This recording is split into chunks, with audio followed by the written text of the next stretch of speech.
আমার রসুল কি আদায় করতেন? নামাজ আদায় করতেন। এটা ছিল আমার রসুলের আদর্শ। নামাজ আদায় করে আমার রসুলের কি ছিল? আদর্শ ছিল।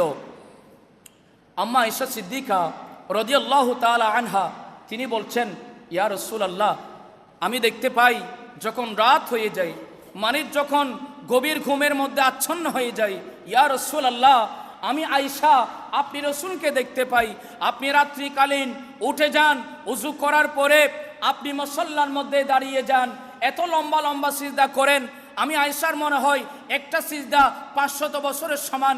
ইয়া রাসূলুল্লাহ, আমি আয়েশা তো জানি আপনি রসুলের আগেরও কোনো গুনাহ নেই, আমি আয়েশা জানি আপনি রসুলের পরেও কোনো গুনাহ হবে না। ইয়া রাসূলুল্লাহ, এরপরেও আপনি রাত্রিকালীন এত বেশি পরিমাণে কেন ইবাদত করেন? এই প্রশ্ন যখন আম্মা আয়েশা সিদ্দিকা রাদিয়াল্লাহু তাআলা আনহা রসুল করিমের দরবারে রাখলেন, তখন রসুল করিম সাল্লাল্লাহু আলাইহি ওয়াসাল্লামা ইরশাদ করলেন, আমার নবী বলেন, আয়েশা আফালা উহিব্বু আন আকুনা আবাদান শাকুরা, আয়েশা আমি কি আল্লাহর দরবারে শুকরগুজার বান্দা হবে না? যে আল্লাহ আমাকে রসুল করে প্রেরণ করেছেন, যে আল্লাহ আমাকে নবী করে প্রেরণ করেছেন, যে আল্লাহ আমাকে সর্বশেষ নবী করে প্রেরণ করেছেন, যে আল্লাহ আমাকে ইসলাম ধর্মের মতো মহান ধর্ম উপহার দিয়েছেন, যে আল্লাহ আমাকে কিয়ামতের ময়দানে সকল নবীর উপরে সরদার করবেন, আল্লাহ যে আমাকে এত বেশি পরিমাণে নিয়ামত দান করেছেন, আমি কি ওই আল্লাহর শুকরিয়া আদায় করব না? আয়েশা আমার গুনাহ রয়েছে, এই জন্য আমি নামাজ আদায় করছি না, বরঞ্চ আল্লাহর শুকর আদায় করার জন্য আমি রাতে আল্লাহর সিজদার মধ্যে পড়ে যাই। জোর বলুন না সুবহানাল্লাহ। তাহলে আমার রাসূল বলছেন যে আমি যে তাহাজ্জুদ নামাজ আদায় করি, আয়েশা এটা গুনাহের কারণে নয়, বরঞ্চ এটা শুকরিয়া আদায় করে। কি করে? শুকরিয়া আদায় করে।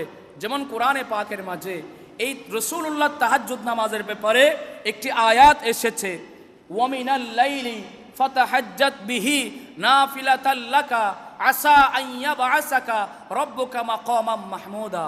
আল্লাহ বলেন, ওগো আমার রাসূল, যখন রাত হয়ে যাবে, রাত যখন গভীর হয়ে যাবে, আপনি সেই গভীর রাতে আপনি দাঁড়িয়ে যাবেন, আপনি ফাতাহাজ্জাত বিহি, আপনি নফল নামাজ আদায় করবেন, তাহাজ্জুদ নামাজ আদায় করবেন। ওগো আমার রাসূল, এটা কোনো রাসূলের জন্য নয়, আপনার উম্মতের জন্য নয়, সাহাবীদের জন্য নয়, বরঞ্চ নাফিলাতাল লাকা, আপনি রাসূলের জন্য আমি অতিরিক্ত নফল হিসেবে নির্ধারণ করে দিয়েছি। বড় আওয়াজ বলুন না সুবহানাল্লাহ।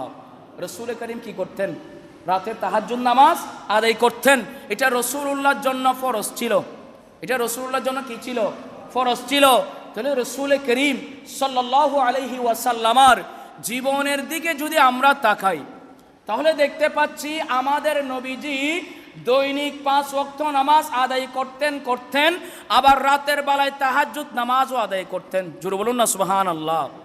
আমাদের উপর কি 6 ওয়াক্ত ফরজ না 5 ওয়াক্ত ফরজ? তো আমার রাসূল যদি দুনিয়া করে 9 জন থেকে 11 জন স্ত্রী ছিলেন, তাদের সাথে সংসার করে যুদ্ধ করে এত কিছু করার পরেও আমার রাসূল যদি রাত্রিকালীন তাহাজ্জুদ নামাজ আদায় করতে পারতেন, যেই রাসূলের উপরে দুনিয়াব্যাপী ইসলাম প্রচারের দায়িত্ব ছিল, সেই রাসূল যদি রাত্রিকালীন তাহাজ্জুদ নামাজ আদায় করতে পারতেন, আমরা তো সেই রাসূলের উম্মত। কথা বলুন ঠিক কিনা? তাহলে আমাদের উপরে কিন্তু 6 ওয়াক্ত নামাজ আল্লাহ ফরজ করে দেন নাই, বরঞ্চ 5 ওয়াক্ত নামাজ আল্লাহ আমাদের জন্য ফরজ করে দিয়েছেন।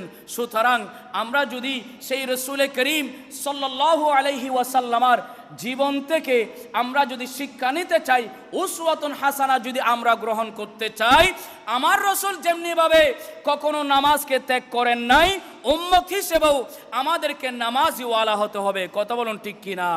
এই যে আমার আল্লাহ বলেছেন, লাকাদ কানা লাকুম ফি রাসূলিল্লাহি উসওয়াতুন হাসানা। বান্দা, পৃথিবীর জমিনে যদি তোমরা কোনো মানুষকে আদর্শবান হিসেবে পেতে চাও, আমার রাসূলকে দেখো। তিনি 5 ওয়াক্ত নামাজ তো আদায় করতেন, আবার রাতে নফল নামাজও আদায় করতেন। সুতরাং ওই রাসূল যদি 6 ওয়াক্ত নামাজ আদায় করতে পারে, আমরা কেন 5 ওয়াক্ত নামাজ আদায় করতে পারবো না? কথা বলুন ঠিক কিনা? রব্বুল আলামিন আমাদেরকে রাসূল করিম সাল্লাল্লাহু আলাইহি ওয়াসাল্লামার এই উসওয়াতুন হাসানা থেকে 5 ওয়াক্ত নামাজের মুসল্লি হওয়ার আল্লাহ আমাদেরকে তৌফিক দিক। সকলে বলুন আমিন।